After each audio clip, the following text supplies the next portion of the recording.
from 2015. Hate crime perpetrated by mentally ill journalist on air. He had been sacked a few years ago. He felt inspired by psychotic killers. Felt he didn't have dignity. He killed some good people and then himself. Obama immediately exploited this atrocity in the hopes of weakening gun laws, making it harder for good people to obtain guns. Corrupt Australian Labor Party add more lies to the smear of Hayden, hoping to force him to stand aside. It'd be a dangerous precedent if he does, meaning any future Royal Commission could be derailed by smears and innuendo. The Australian Labor Party is lying about free trade with China threatens agreement. CFMEU sued for $28 million. Australia's parliament keeps using the word equality, and yet each member of the top 1% of earners pays the same as 70 Australians in the bottom quartile. Australia needs to be business and investor friendly to prosper. Melbourne University illustrates anti-Semitism in her journalism course mocks press conference. Gillard backflips over gay marriage. She opposed it as PM in 12.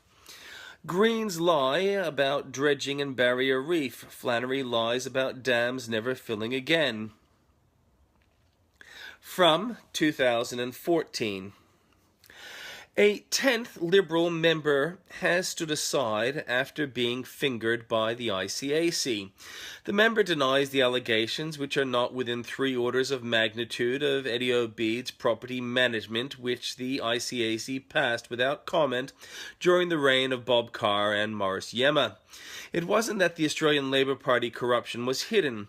One Liberal-affiliated businessman was assassinated by Australian Liberal Party backers, and it wasn't uncovered until a Liberal link was found.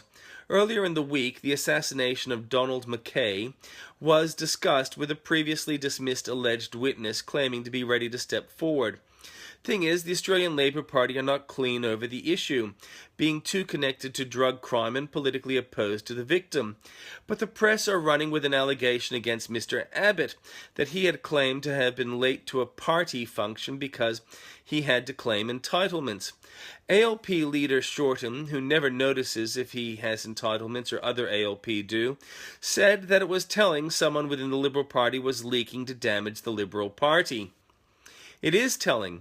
It would never happen with the Australian Labor Party, where gross corruption goes unreported and ignored. However, there appears to be no substance to the allegation against Mr. Abbott. Even so, it would be nice for these allegations to be cleared regarding the Liberal Party, and it would be better to see them addressing extant issues like the bizarre case of the death of Hamidur Rahman. Oh, an update, the leaker was Malcolm Turnbull or Julie Bishop or somebody doing it for them. Palmer can say anything to anyone, and none of it can be considered reliable. This is illustrated by his recollection of a trip to China in 1962, and notes taken at the time. Girls are raped in a British village, and the approximately 1,400 victims are ignored because of the race and religion of their abusers. Say no to the proposed changes to the Australian Constitution to introduce race. Race is not needed for the state to function. ASIO is asking for special laws to protect Australians. There's a good reason for extraordinary rules in extraordinary times, and if they have sunset clause, they sound worthwhile. Paul Keating has released a book about himself, and he reminds the world he was another incompetent who protected other incompetents while he was in government, so that no one knows who was the most incompetent. That's it for today. I don't see anybody here at the moment, so if you come by this video at a later time and you like it. Also, feel free to comment and share. Spread the love. Be well.